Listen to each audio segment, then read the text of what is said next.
Afwan Ustadz, apakah ada masa fatrah saat sebelum Rasulullah SAW diutus oleh Allah Subhanahu Wa Taala? Nah, ini pertanyaan yang sangat bagus sekali. Pertama, kita tidak mengingkari adanya masa yang dikenal dengan masa fatrah. Allah Subhanahu Wa Taala menyebutkan asal ini dalam Al-Quranul Karim. Wa ma kunna mu'adzabin hatta nab'atha rasula. Tidaklah kami mengadab suatu kaum sampai diutus kepada mereka rasul.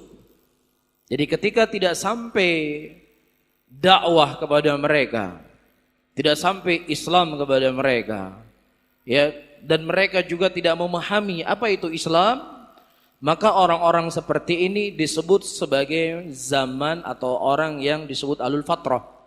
Disebutkan beberapa riwayat hadis, diantaranya dari Abu Hurairah radhiyallahu taala anhu dan sebagian dari sahabat Rasulullah sallallahu alaihi wasallam, Allah Subhanahu wa taala yumtinuhum.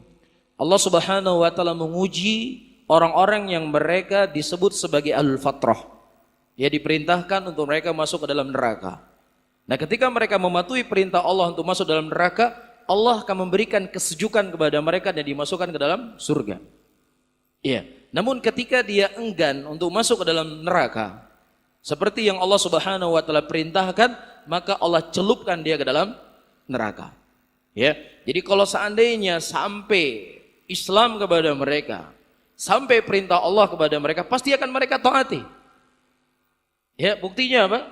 Dia masuk dalam neraka, padahal ini tempat yang paling mengerikan.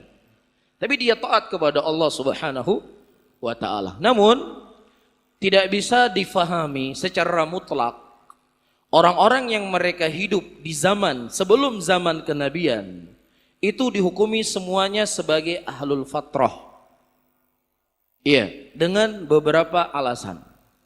Alasan yang pertama, Allah Subhanahu wa taala menyebutkan di dalam ayatnya, "Walaqad ba'atsna fi kulli ummati rasula an ya'budullaha wajtanibut taghut."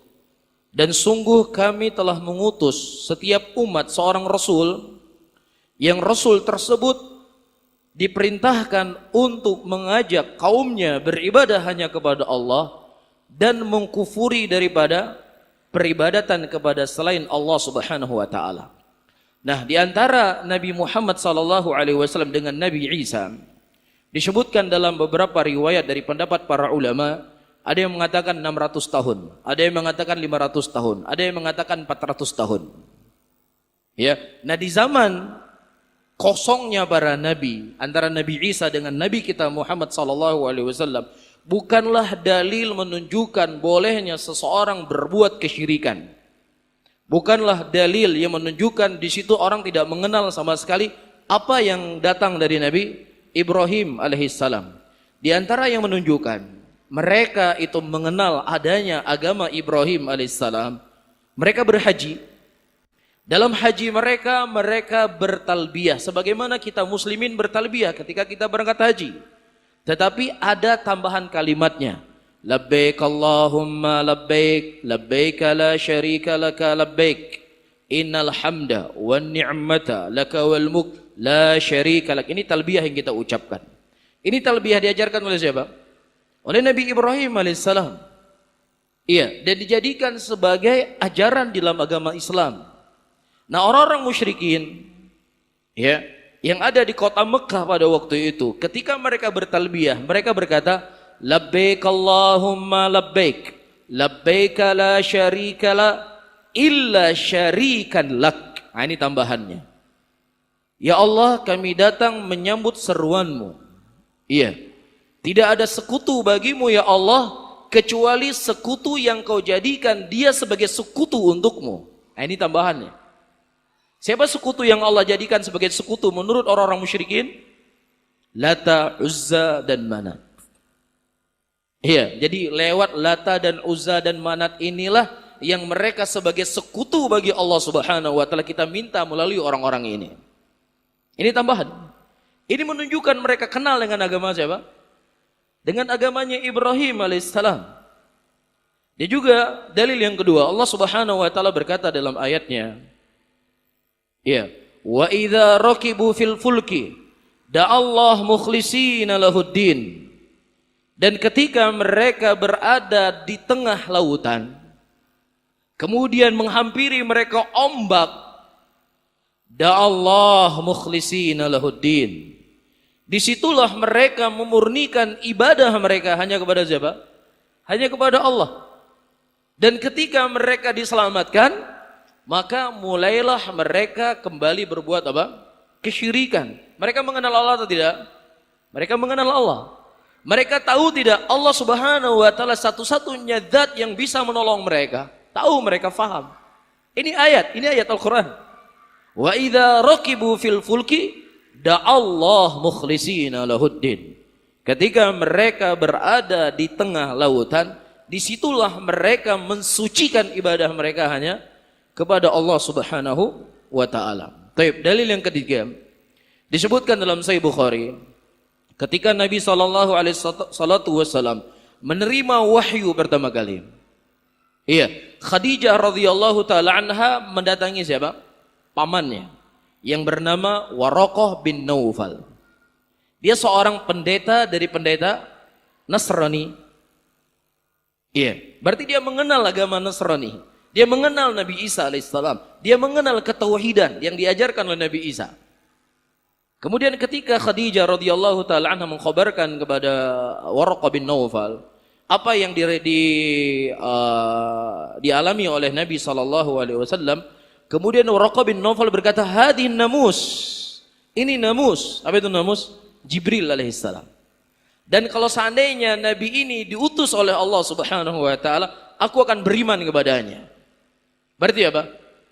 Ada dari kesucian kitab Injil yang dipegang oleh beberapa orang pada waktu itu, yang mereka yakin akan datangnya Nabi Muhammad sallallahu alaihi wasallam.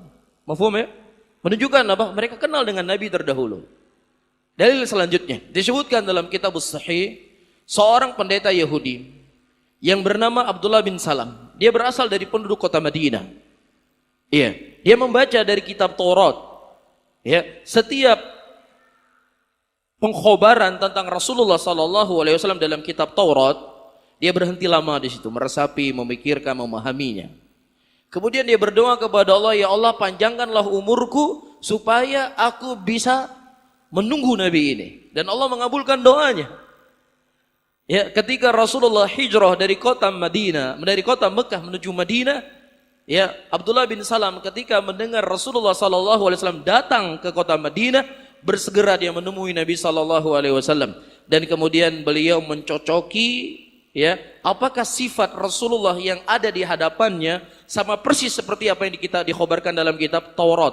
Ternyata dia mendapatkan kesamaan. Kemudian dia beriman kepada Nabi sallallahu alaihi wasallam. Menunjukkan apa? Menunjukkan ada dari kaum-kaum yang mereka mengenal adanya Nabi sebelum datangnya siapa? Rasulullah, dan mereka masih berpegang teguh di atas agama tauhid tersebut. Dan yang terakhir, sebenarnya banyak para hadirin dan hadirat, sebuah hadis yang sahih, Rasulullah sallallahu alaihi wasallam menyebutkan, "Ra'aitu Amr bin Luhai yajur qasbahu finnar."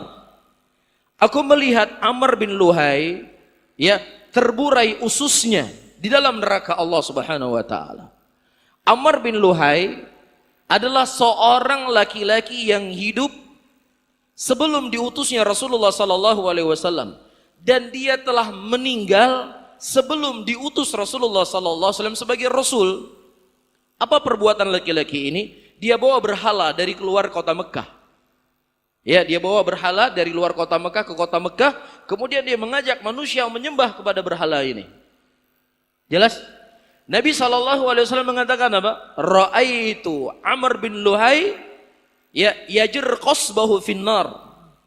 Aku melihat Amr bin Luhai terburai ususnya dalam nerakanya Allah. Nah, kalau seandainya sebelum datang Nabi SAW, orang itu dimutlakan secara mutlak, mereka itu adalah zaman fatrah, dihalalkan atau dibolehkan atau diberikan udzur dikarenakan kesyirikannya, tentunya tidak datang hadis dari Nabi SAW yang Rasulullah mengkhabarkan siapa? Amr bin Luhai berada dalam neraka. Kenapa dia diadab dalam neraka? Dikarenakan perbuatan kesyirikannya. Kapan dia berbuat syirik? Sebelum diutus Rasulullah SAW. Apakah itu disebut sebagai zaman fatrah? Kemudian boleh seseorang melakukan apa saja? Nggak bisa.